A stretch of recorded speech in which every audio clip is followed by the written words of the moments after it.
Hey y'all, good morning. So the other day I made a video. I called it the introductory video to a series that I'm starting, and I'm going to have this on any platforms where I could load long form videos.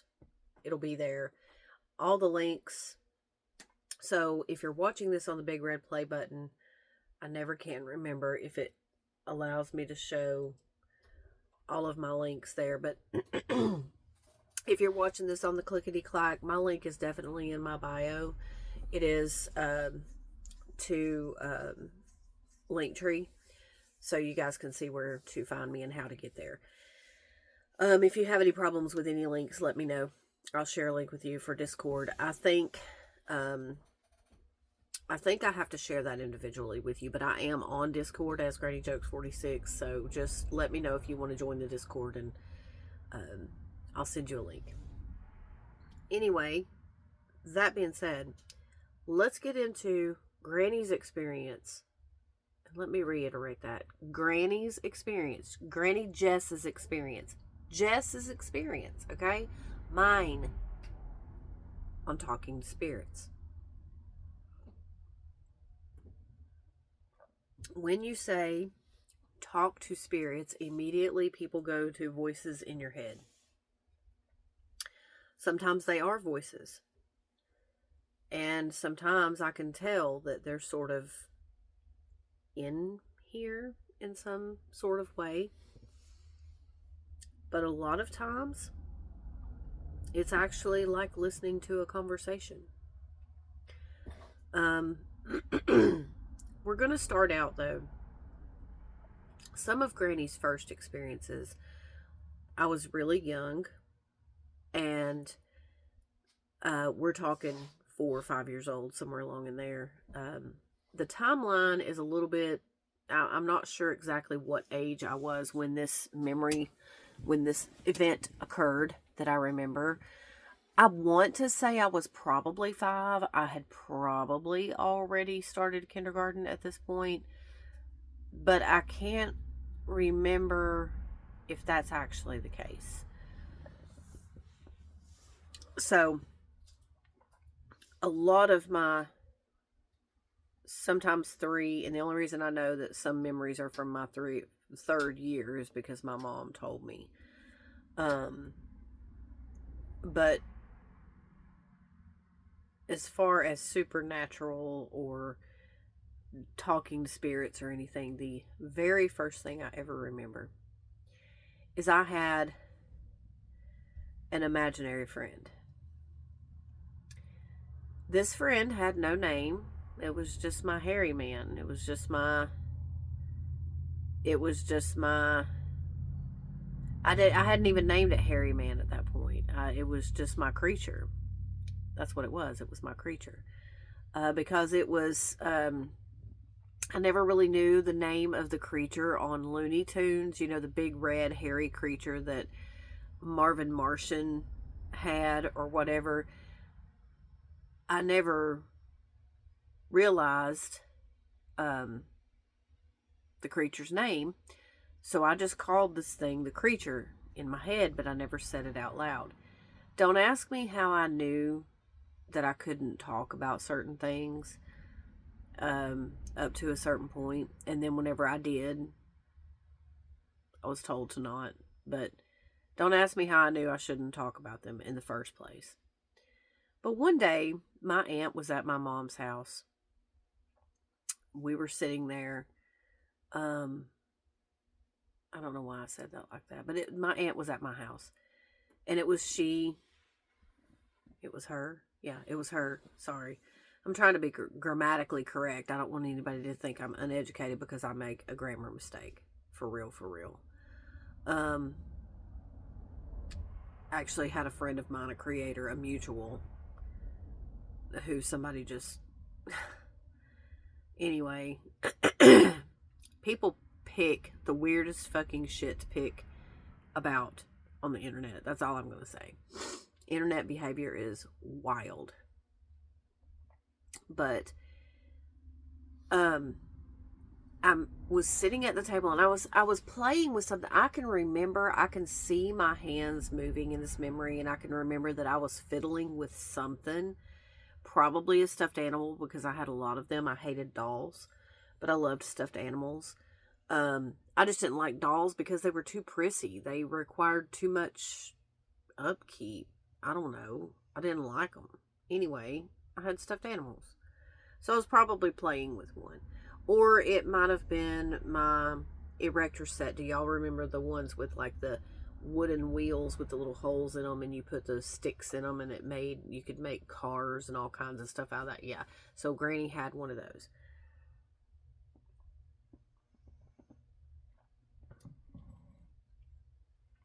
It could have been something like that. Anyway, I'm sitting at the table. My mom is standing at the counter. I can see her. She's off to my left. And my Aunt Jan is sitting across from me. And I'm playing with this thing, and they're just talking. I don't know what they were talking about. They were talking, drinking coffee, and smoking cigarettes. And I just remember that I kept seeing my creature peek around the corner as if he wanted me to go play with him. And in the daylight, sometimes I remember thinking, I don't want to go play with you because in the daylight I can't even see you. So why are you, I was just curious because I was actually able to see him in the daylight. And before that, apparently, he didn't let me see him in the daylight. So, anyway, I'm looking down the hallway because the hallway is to my right, to my bedroom. And I keep looking down that hallway. And my aunt finally says, "Pumpkin, what are you looking at?" And I stopped because I knew I shouldn't say anything. But I said, "I don't know. It's a big hairy man." I remember that. And that was when hairy man became a thing. So that's what I called him after that. Well, she told my mom, she said, "Levita," my mom's name was Levita, "I bet she sees demons." Okay, you have to get a little context here. My Aunt Jan had dated this guy who was into the dark arts, and of course in the late 70s, moving on up into the freaking 90s, there was a satanic panic. So if it was dark, if it was goth, if it was heavy metal, if it was something different than holiness, it was the devil. Okay. So my mother, though, turns around and looks at her and says, "Shut your mouth. She don't see nothing. And don't say that." Well, that made me think, if my mom was going to scold my Aunt Jan that way, she'd scold me if I kept talking about it. So I knew I could not talk about my hairy man. So that was one of my first experiences. But I used to play with this hairy man all the time. And I was never scared. I was never scared. In fact, I was never scared of the dark. I think I may have frightened my mom and my dad a little bit because I was not afraid of the dark. I was not afraid to get up and walk around in the house at nighttime with no lights on, because the dark does not frighten me. Didn't care in the world to be out in the woods at night. Didn't care because it didn't frighten me. And I don't know if y'all remember the little books where there was the little, oh golly, it was not the Berenstain Bears or ever how you say that shit, because it was, I'm not getting into that one. That's possibly one of those Mandela effect things. I don't know. Anyway, I'm not getting into the freaking bears, okay? This was a little, I've got my computer open. Let's just Google it. And I'm sorry this video is going to be a little bit lengthy, but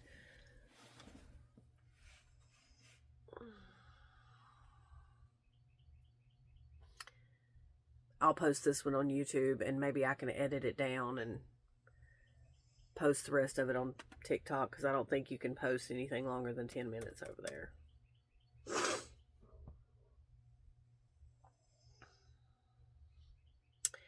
But there was a little book series, and I want to say that it was maybe by the same people that wrote about the bears. Berenstain, I don't know.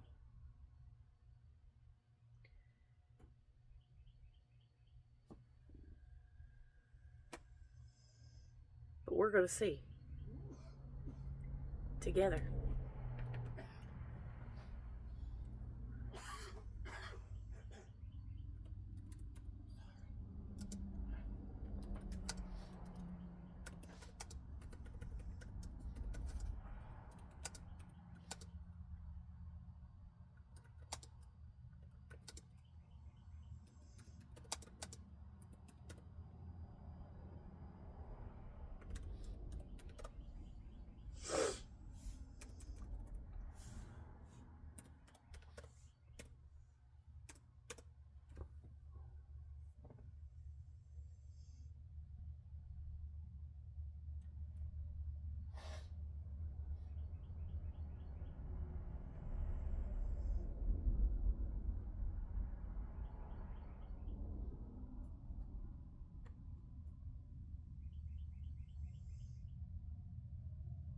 Little Critter, okay?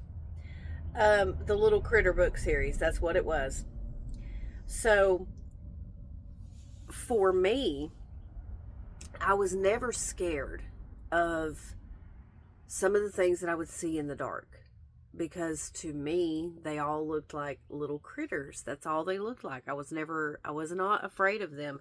Dust bunnies under the couch, all the things would just, and here, just for you guys to understand, it was this book series. So I even had little imaginary friends that looked like little spiders, but they weren't spiders. They weren't scary like spiders. They were fuzzy like this little guy.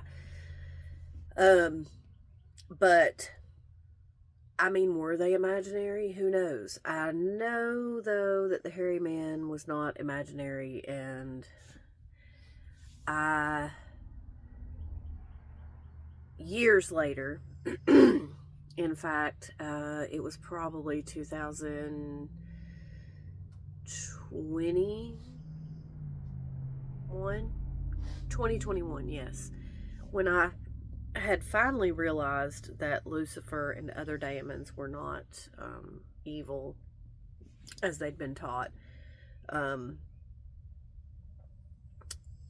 I figured out that it had been Lord Stolas all along.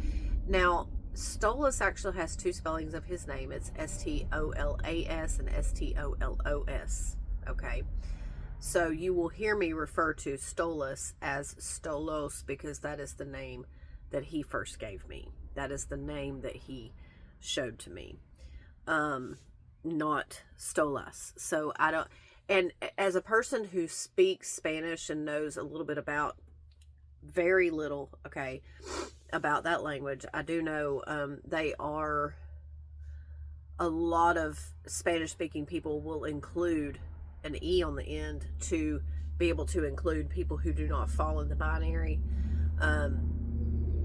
But when I was learning Spanish in school, that was not taught to us. It was either the words ended in O for a male word, or they ended in A, which is A, for a feminine word. And so I don't know if he wanted to be completely feminine or completely masculine to me. I don't know. I just know that I don't know if that has anything to do with it, is all I'm trying to say. He introduced himself as Stolos to me in 2021, and he showed me that he had been my creature. Now, I'm going to show you guys a picture of this creature. Any of you that have ever watched Looney Tunes, though, you know what I'm talking about. But we're going to get a picture of him.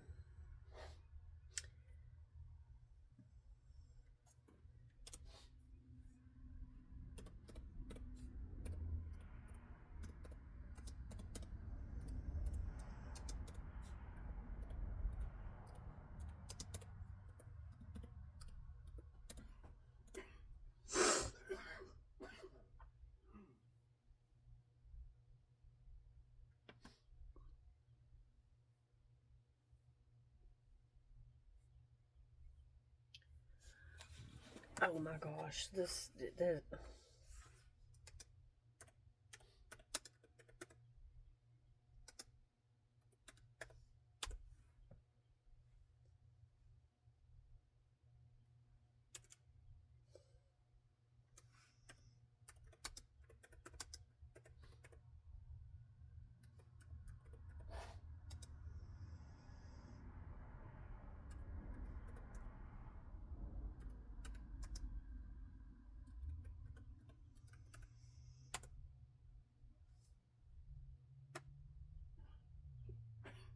so you're gonna think it's funny, but imagine, imagine this in black and feathers. Okay, that's how Lord Stolos appeared to me as a child.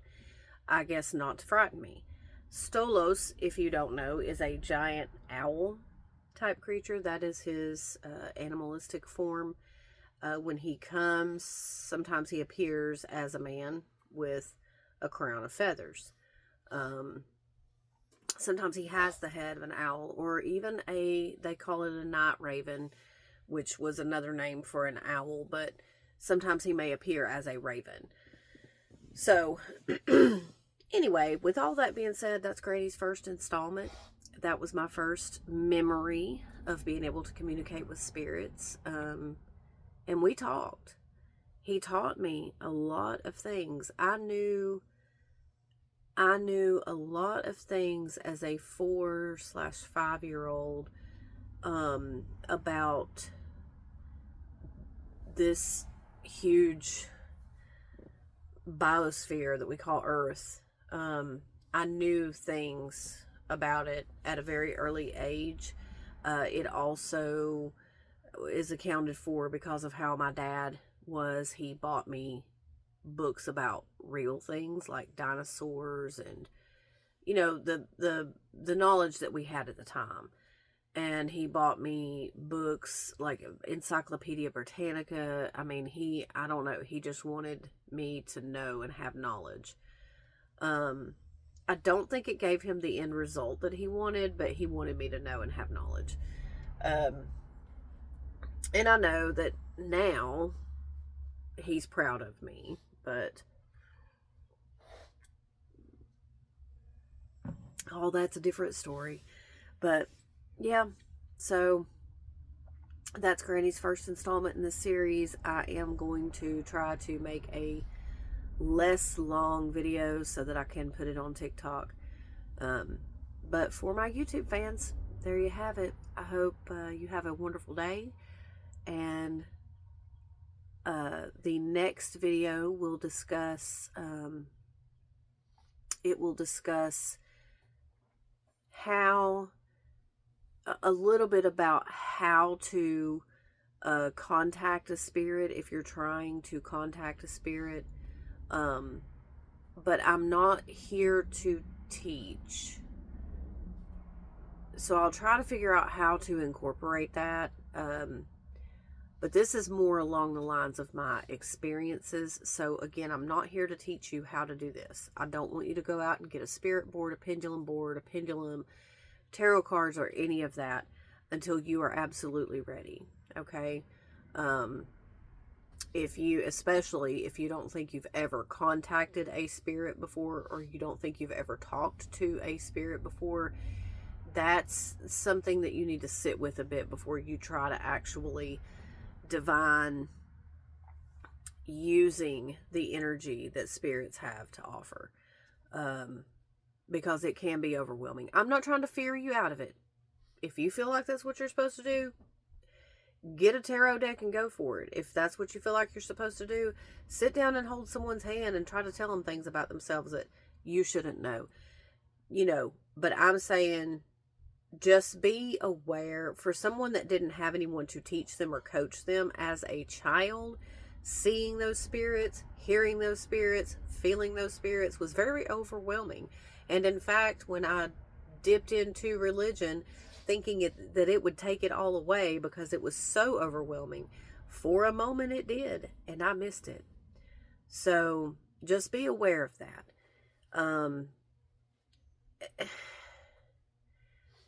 With so much misinformation on the internet, it can be very confusing. But I also want to say this. I know my gifts, and I know how powerful they are. And I had come into those gifts once again, probably about 2014, 15, somewhere along in there, because I was seeing some stuff happening, and I knew that I had dreamed it and all this. And there's still things coming to pass that I've dreamed in the past. There's things coming to pass that have come to me as I've been sitting in a meditative state, that have come to pass. So I knew I had gifts, but I let the internet get to me. And I had some major self-doubt I had to work through. And it also caused me to really go in and reopen some of those old religious trauma wounds. And so now my spirit speak, as I call it, is flowing a little more freely. I'm able to communicate with deities, human spirits that have passed on, a lot more clearly now. So anyway, I love y'all. Stay witchy bitches and have a wonderful rest of your day.